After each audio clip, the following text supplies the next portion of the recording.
The most powerful thing that you can personally do to create your dream life, to create your desired reality, is to use the right words. Think about it, you guys. We grew up always being told to be nice to the next person, be nice to our neighbor, treat our teachers with respect, but nobody talks about the way that you speak to yourself.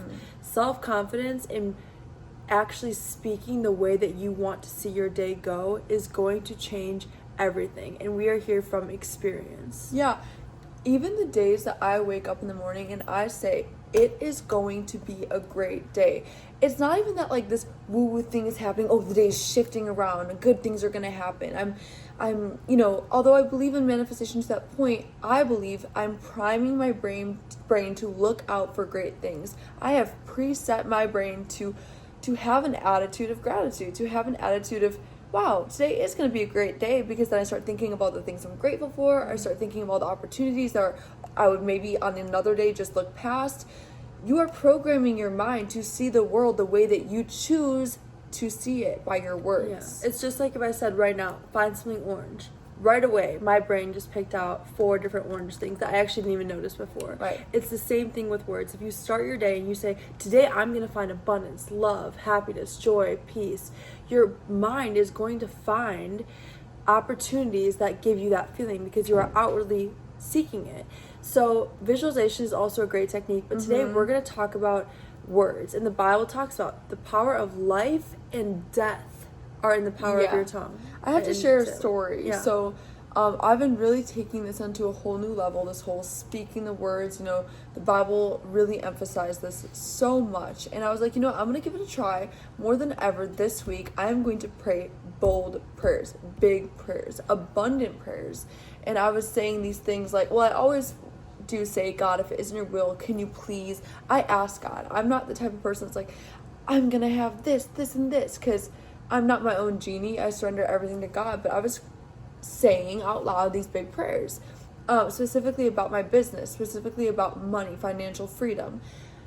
I had taken it to a whole new level this last week, and I got the biggest job I've gotten the biggest job in the 2 years I've had a cleaning business, the same week that I put more emphasis on my words than I have in the past. So call it a coincidence or not, but I've heard numerous stories where people focus on their words and something like this happens. Yeah. And it wasn't even that I was looking out for it. I just got a phone call. Right. And it was the biggest post-construction profitable job that I've ever received in the 2 years I've been in business. And what are the odds that week specifically I was saying, I'm going to pray bolder prayers. Yeah, and that's what we were talking about earlier, is there's those alignments that she couldn't have done anything differently, and it just came. And there's things that you can outwardly see. And there's this interesting study done on plants, and there's 2 different types of plants, or no, there's the same plant, 2 of them, and the one plant is getting fed positive affirmations all day. Literally speaking to the plant.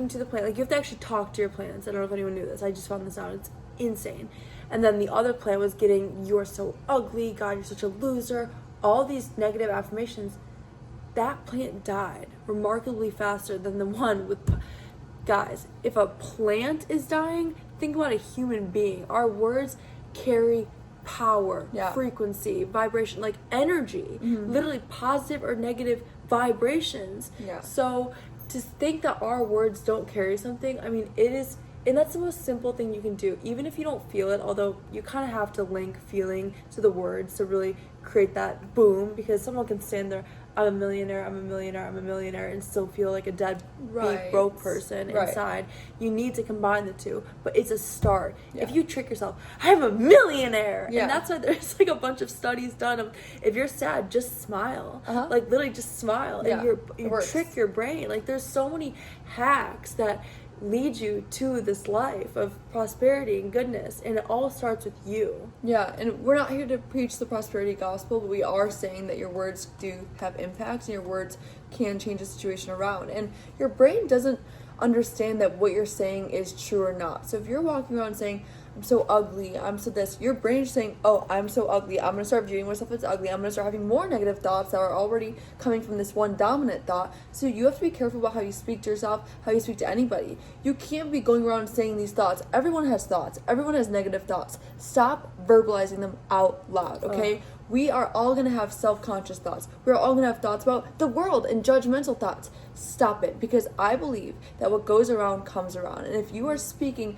constantly negative around other people, constantly judging people, not only do I think that could come back and people are going to judge you, but I think you're just going to manifest just more hatred and negativity in the world. But if you're constantly being grateful, God, I'm so grateful for this. Wow, this is so beautiful. You're priming your brain again to see more beauty. So just because you have a thought does not need to, you have to say it. And you have to, whatever you believe about yourself, if you want to view yourself different, if you want to love yourself, you need to stop talking bad about yourself. Yeah. And I get it. We all have flaws, and you might recognize one of your flaws, and you might want to say, oh, I have gained a lot of weight.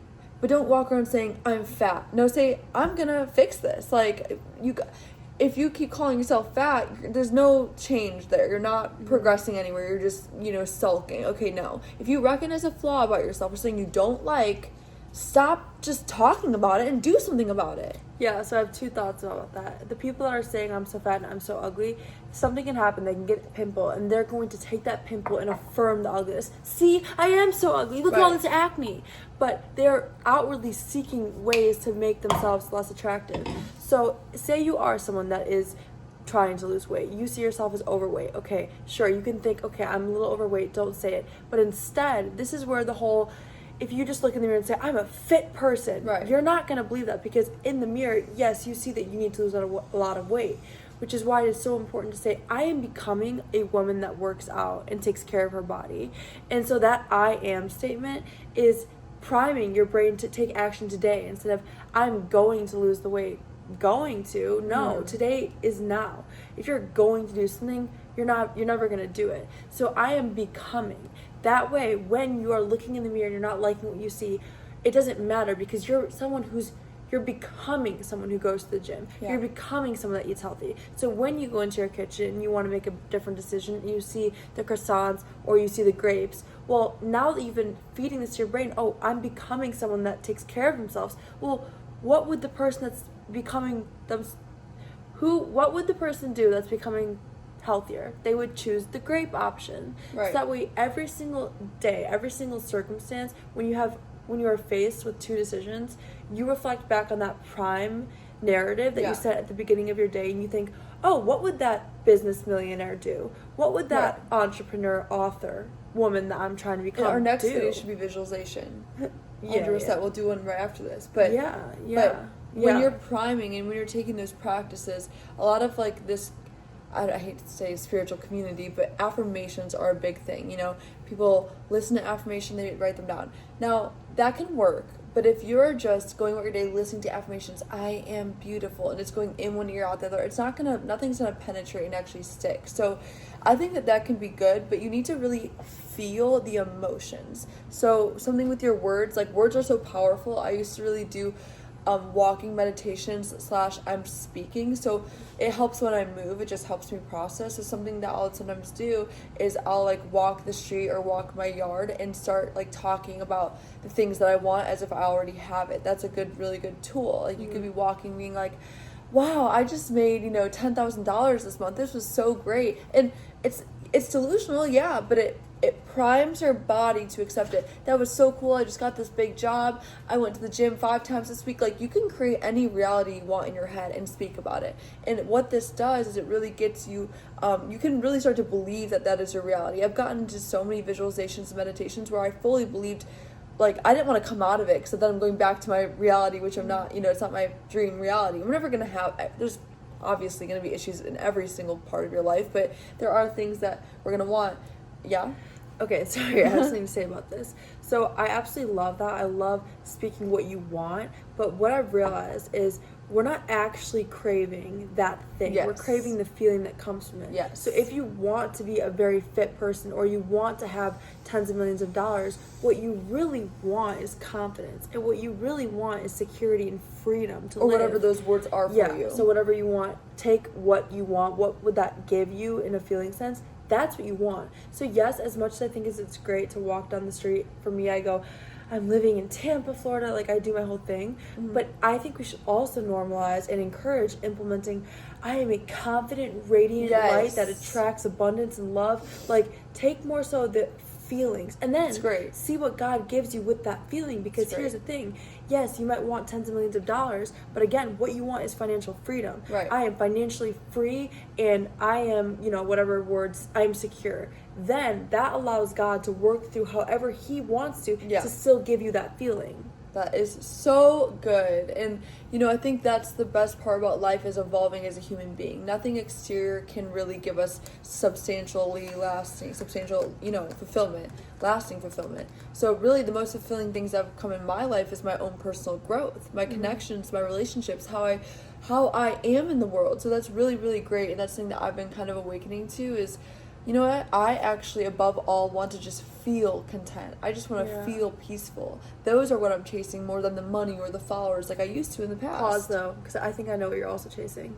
Growth. Oh, yeah. And that's why the followers and the money are so tempting to want to go there, is because that shows that you're growing. Yeah. And guys, if we're not growing, we're declining. We're dying. Honestly, we are. So that's why I love it, and that's why it is fun to chase the next best thing, because it shows that we're going somewhere. But above all, what we really are chasing is a feeling. But it is kind of cool that we can't just snap and just get it, because then what would there be to chase? Yes. What would there be to wake up to and feel motivated to do? Right. That's why there's always good to have goals. And there's some goals that I have right now that I'm actually starting to see come to a close. Like, I'm actually about to get some of the goals that I've been working towards for literally years. And I think, okay, but then what? And then I'm going to have a whole new set of goals. But that's why this speaking, I mean, it really works. Like she said with the jobs, I've been taking this more seriously, and I woke up and I primed my brain for abundance. And later on that day, I got tipped $10 at work, and it was just something so simple like that.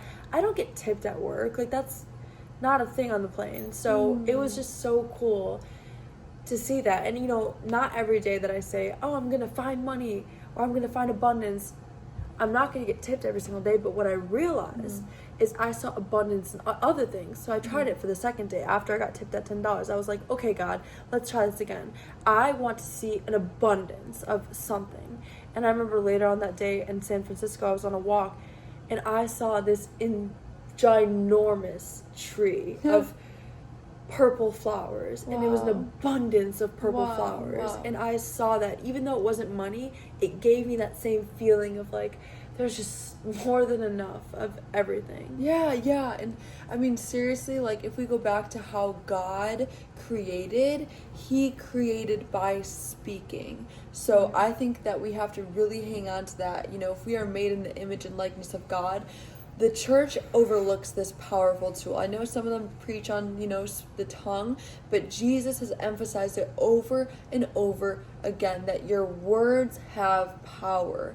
And again, we are made through God's. We are children of God. If our dad does this, we also are supposed to follow him in that way. And I wish more people, more Christians especially, knew that, because I believe that my life has gotten better when I changed my words. Jesus is doing it all. Right. God is doing it all. Jesus is with me. I love him. He's helped me through everything. But he had to have me recognize that I'm also an active participant in the suffering that I produce in my life. Like, the amount of suffering that I produced in my life because of how I spoke about my life was 90% of it. The 10% was things that just happened to me that I could not control. And like we've mentioned in the past, if, there's going to be suffering in all of our lives, let's just have it be the least self-induced suffering that it could possibly be. And that's what God is really showing me, is like, Isabella, and I have always been naturally pretty good about my words, but you need to be good with your words, because those create, your words create. Sorry, spitting facts. Because there's a lot of people on here that, not on here, just in the world, that are Christian and think that this is woo-woo. But when they realize that Jesus is woo-woo, right. He is spiritual. Why do you think in the Bible they literally said, God said, let there be light? Why would they have to include that in the Bible? Right. It's because He's telling us the way to live this life, and it just happened to kind of get twisted in 2020 when people became their own gods and realized in 2020. this power. That's when it really woke up. Like, COVID and just like manifestation blew up on social media and culture. People were starting to really realize that this works. Yeah. But what a lot of people don't realize is it's from and because of God. The programming, he programmed this life, this world, and these are, you know, extraterrestrial thoughts, like, but they're true and they're facts. We really believe that, like, God, like, there's like a system in this life, and it's energy. So many people have seen it, you guys. Like, your words you create your reality. You co-create with God. Yes. Again, things are going to happen to you, but how are you going to react to those things? So what are you going to speak about? And once you realize that everything that's happening to you is from God, like, he didn't just He allowed it accidentally to happen. slip up and let something happen. No. We're not saying that life is going to be perfect. We're not saying that it's going to be hard. Yeah, or that you're going to get exactly what you want. But I believe, and I've seen it within my own life and people around me, if you have a good mindset, you have naturally a better life. Yes, you do. Because It's any all tragedy perception. can be a way to grow, a way to get closer to God. Like, All about growing. It's all, so yeah, I think that kind of concludes this. She just immediately went, we're done. Well, because I feel like we're going to start to get repetitive if we keep going. But no, seriously, We want to touch on visualization next, you guys, because when these two go hand in hand, mountains will move. Jesus says, if you say to this mountain, move from there to here, it will. Now, obviously, that was a metaphor because we're not out here casting out stars and blowing up. But it wasn't a metaphor. Yes, I know we're not going to actually move as a something mountain, as big as a mountain, yes, but God he says. is saying, yeah, and He literally, Jesus said this, you guys. Come on, Jesus said this, you guys. Yeah. Jesus. And again, we're not saying God. Faith is very, just to wrap this up. Then, of course, I can go to, okay, but what about if someone has cancer and I say, they are going to be cancer free? Yes, I believe that works sometimes, but if it is in God's will for them to pass away, then we can't stop that. But there are many things in this life that we can control, like the amount of money we make, like the life that we live, the outlook that we have, the people that we date, those things, the person that we become, those things can be spoken. If you are a walking, able human being, you can do anything with your life. And just take our word for it. You know, don't take our word for it, actually. I meant to say, try it yourself. You know, today, even after this video, tomorrow, if you want to reset tomorrow, when you wake up, look yourself in the mirror and say, today is going to be a great day. I am so grateful for today. You're awesome. Give yourself a high five. Like, amp yourself up. You got to be your own cheerleader, by the way. No one's going to come for you and say, it's going to be a great day today. No, you tell yourself, today's going to be a great day because I'm deciding it right now. And you got to have that mindset. Guys, watch what happens. Yeah. Like, this stuff works. Yeah. So check out Tony Robbins. He also talks all about this. How you need to actually jump up and down when you get out of bed. And be like, today's gonna, even if you feel stupid, woo, woo. You need to feel it, embody it. That's why I love music, because it really can put you in that mood. Yes, guys. So okay. next up is visualization. Yes. So I hope this helped somebody out there. Bye. And see you next week. Bye, guys. Bye.